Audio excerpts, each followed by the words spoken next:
അപ്പോൾ ഞാൻ ഇന്ന് വന്നേക്കുന്നത് ഒരു പുട്ടിൻ്റെ റെസിപ്പിയുമായിട്ടാണ്. ചക്കപ്പഴം വെച്ചിട്ടുള്ള ഒരു നല്ല ടേസ്റ്റി ആയിട്ടുള്ള, അതേസമയം നല്ല ഹെൽത്തി ആയിട്ടുള്ള, വളരെ എളുപ്പത്തിൽ തയ്യാറാക്കാൻ പറ്റിയ നമ്മുടെ ചക്കപ്പഴം പുട്ട്.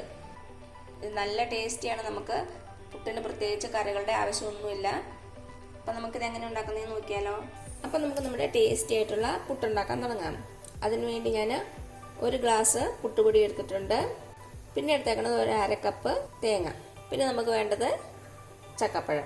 ഞാനൊരു 6-7 ചക്കപ്പഴം എടുത്തിട്ടുണ്ട്. വരിക്ക ചക്കപ്പഴം തന്നെ എടുക്കണം കേട്ടോ. കൂഴയിൽ ഉണ്ടാക്കാൻ പറ്റൂല, അതങ്ങ് കുഴഞ്ഞു പോവും. നമുക്ക് ഫസ്റ്റ് ഇതൊന്ന് ചെറുതായിട്ട് കട്ട് ചെയ്യാം. ചെറിയ ചെറിയ ക്യൂബ്സ് ആയിട്ട് കട്ട് ചെയ്യണം. ഈ ഒരു വലിപ്പത്തിലാണ് കട്ട് ചെയ്യണത്.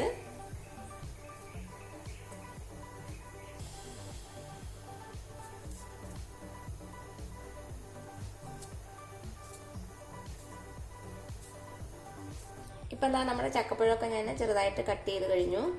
ഇനി നമ്മുടെ മാവൊക്കെ ഒന്ന് റെഡിയാക്കി എടുക്കാം. അതിനുവേണ്ടി ഒരു പാത്രം എടുക്കുക. നമ്മുടെ പുട്ടുപൊടി ഇതിലേക്ക് ഇട്ട് കൊടുക്കാം. ഇനി നമുക്ക് ഇതിലേക്ക് കുറച്ച് തേങ്ങ ഇട്ട് കൊടുക്കാം. തേങ്ങ ഇട്ട് പുട്ട് കുഴയ്ക്കുമ്പോൾ ഒരു പ്രത്യേക ടേസ്റ്റ് ഉണ്ടാവും. അപ്പം നിങ്ങൾക്ക് അത് താല്പര്യം ഇല്ലെങ്കിൽ ചേർക്കണ്ട കേട്ടോ. ഒന്ന് മിക്സ് ചെയ്ത് കൊടുക്കുക. ഇനി ഇതിലേക്ക് നമുക്ക് ആവശ്യത്തിന് വെള്ളം ഒഴിച്ചു കൊടുക്കണം. ഇപ്പം ഞാൻ സാധാരണയായിട്ട് വെള്ളം എടുക്കുന്നത് ഏതളവിൽ മാവെടുത്തോ ആ അളവിൽ തന്നെയാണ്. ഇപ്പം ഞാനിവിടെ ഡബിൾ ഹോഴ്സാണ് എടുത്തേക്കണത്. അതിന് ഒരു ഗ്ലാസ് മാവിന് ഒരു ഗ്ലാസ് വെള്ളം തന്നെ വേണം. ചിലപ്പം ചില മാവിലേക്ക് ഒഴിക്കുന്ന വെള്ളത്തിന് വ്യത്യാസം വരാം. അതൊന്നും ശ്രദ്ധിച്ചോണേ.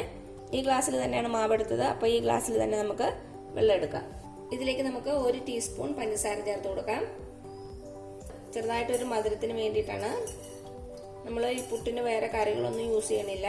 ഈ ചക്കപ്പഴത്തിന്റെ മധുരവും ഈ പഞ്ചസാരയുടെ മധുരവും മാത്രമാണ്. ഇനി ഇതിലേക്ക് നമുക്ക് ഒരു 1/4 ടീസ്പൂൺ ഉപ്പും കൂടെ ചേർത്ത് കൊടുക്കാം.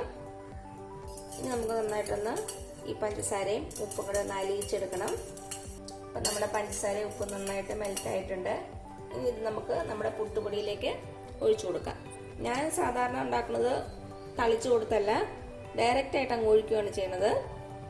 ഫസ്റ്റ് നമ്മുടെ മാവൊന്ന് കുഴഞ്ഞ പോലെ ഇരിക്കും, അതുകൊണ്ട് ടെൻഷൻ ആകണ്ട. ഒരു 10 മിനിറ്റ് ഇത് വച്ചിരിക്കണം. അപ്പം നമ്മുടെ പുട്ട് നന്നായിട്ട് പൊടി പൊടിയായിട്ട് വരും. ഒന്ന് മിക്സ് ചെയ്ത് കൊടുക്കുക.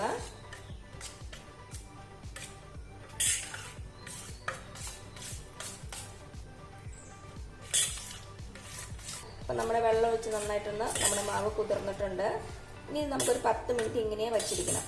അപ്പം നമ്മുടെ പുട്ടുപൊടി വെള്ളമൊക്കെ അബ്സോർബ് ചെയ്ത് നല്ല പൊടി പൊടിയായിട്ട് വരും. അപ്പോൾ ഇതൊരു 10 മിനിറ്റ് ഇരിക്കട്ടെ. നമുക്ക് അടച്ചു വെച്ച് കൊടുക്കാം. ഇപ്പം എന്താ ഒരു 10 മിനിറ്റ് കഴിഞ്ഞിട്ടുണ്ട്. നമുക്ക് തുറന്ന് നോക്കാം. നമ്മുടെ മാവ് വെള്ളമൊക്കെ അബ്സോർബ് ചെയ്ത് നല്ല പൊടി പൊടിയായിട്ട് വന്നിട്ടുണ്ട്.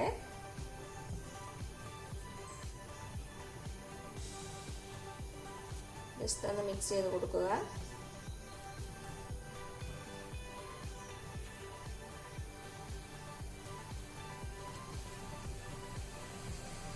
അപ്പം നമ്മുടെ മാവ് നന്നായിട്ടൊന്ന് മിക്സ് ചെയ്ത് കൊടുത്തു.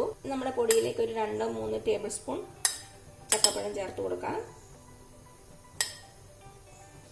എന്നിട്ടൊന്ന് മിക്സ് ചെയ്ത് കൊടുക്കുക.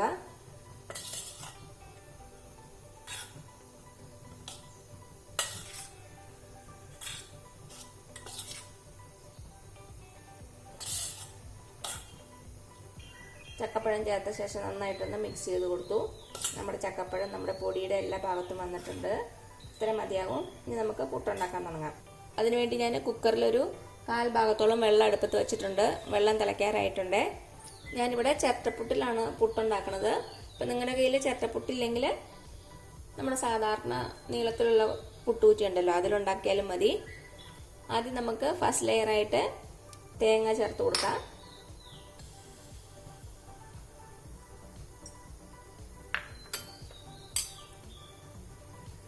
ഒരു ടീസ്പൂണോളം തേങ്ങ ചേർത്ത് കൊടുത്തിട്ടുണ്ട്. തേങ്ങ നിങ്ങളുടെ ഇഷ്ടത്തിനനുസരിച്ച് കൂട്ടുകയോ കുറയ്ക്കുകയോ ചെയ്യാം.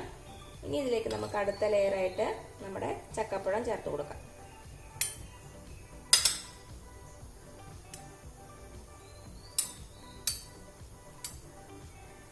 നമ്മുടെ ചക്കപ്പഴം ചേർത്ത് കൊടുത്തു. ഇനി ഇതിലേക്ക് നമുക്ക് പുട്ടുപൊടി ചേർത്ത് കൊടുക്കാം.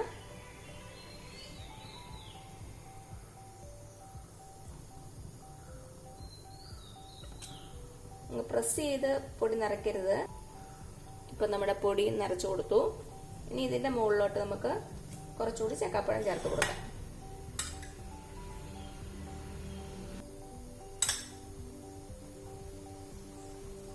ഇനി അവസാനമായിട്ട് കുറച്ച് തേങ്ങ.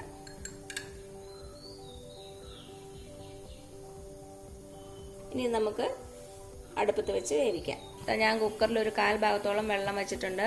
അത് നന്നായിട്ട് തിളച്ചു വന്നിട്ടുണ്ട്. ഇനി നമുക്ക് കുക്കർ അടച്ചു കൊടുക്കാം. ഹോളിലൂടെ നന്നായിട്ട് ആവി വരുന്നുണ്ട്.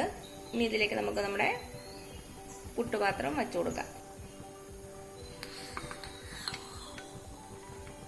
ഇനി ഇത് നന്നായിട്ട് ആവി വന്ന ഒരു 5-6 മിനിറ്റ് ആകുമ്പോഴേക്കും നമ്മുടെ പുട്ട് തയ്യാറായിട്ടുണ്ടാവും. അടച്ചു വെച്ച് കൊടുക്കാവേ.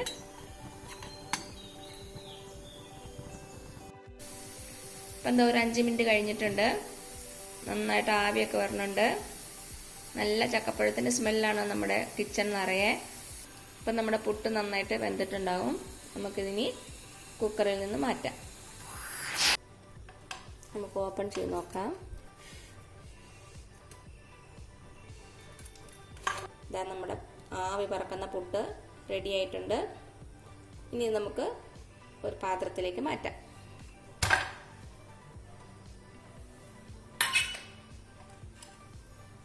കണ്ടോ, കാണാൻ തന്നെ സൂപ്പർ അല്ലേ? അതേപോലെ തന്നെ കഴിക്കാനും നല്ല ടേസ്റ്റിയാണ്. നമുക്ക് കറികളുടെ ഒന്നും ആവശ്യമില്ല. ഇനി അടുത്ത പുട്ടും അതേപോലെ തന്നെ ചെയ്യുക. ആദ്യം കുറച്ച് തേങ്ങ ഇട്ട് കൊടുക്കുക. അതിൻ്റെ മുകളിലിട്ട് കുറച്ച് ചക്കപ്പഴം, പിന്നെ നമ്മുടെ അരിപ്പൊടി, അടുത്തത് ചക്കപ്പഴം, അവസാനമായിട്ട് കുറച്ച് തേങ്ങ. ഇനി ഇതും അതേപോലെ തന്നെ 6 മിനിറ്റ് ആവിയിൽ വെച്ച് വേവിക്കുക. അപ്പോൾ ഇത്രയേ ഉള്ളൂ നമ്മുടെ ടേസ്റ്റി ആയിട്ടുള്ള, അതേസമയം നല്ല ഹെൽത്തി ആയിട്ടുള്ള ചക്കപ്പഴം പുട്ട്. എല്ലാവരും ഒന്ന് ട്രൈ ചെയ്ത് നോക്കണേ. നല്ല ടേസ്റ്റിയാണ്. കുട്ടികൾക്കൊക്കെ നന്നായിട്ട് ഇഷ്ടപ്പെടും. ഇപ്പോൾ ചക്കപ്പഴത്തിൻ്റെ സീസണല്ലേ. എല്ലാവരും ഒന്ന് ട്രൈ ചെയ്ത് നോക്കണേ. എന്നിട്ട് അഭിപ്രായങ്ങളൊന്നും അറിയിക്കാൻ മറക്കരുത്. അപ്പോൾ ഈ വീഡിയോ ഇഷ്ടമായാലും താഴെ കാണുന്ന ചുമന്ന സബ്സ്ക്രൈബ് ബട്ടണിൽ ഒന്ന് പ്രസ് ചെയ്ത് സപ്പോർട്ട് ചെയ്യണേ. അപ്പോൾ അതിന് തൊട്ടടുത്തൊരു ബെല്ലൈക്കൺ വരും. അതും കൂടെ പ്രസ് ചെയ്ത് ഓൾ എന്നുള്ള ഓപ്ഷൻ കൊടുക്കുക. അപ്പോൾ ഇനി പുതിയ റെസിപ്പി ആയിട്ട് വരുന്നവരേക്കും thank you so much. By.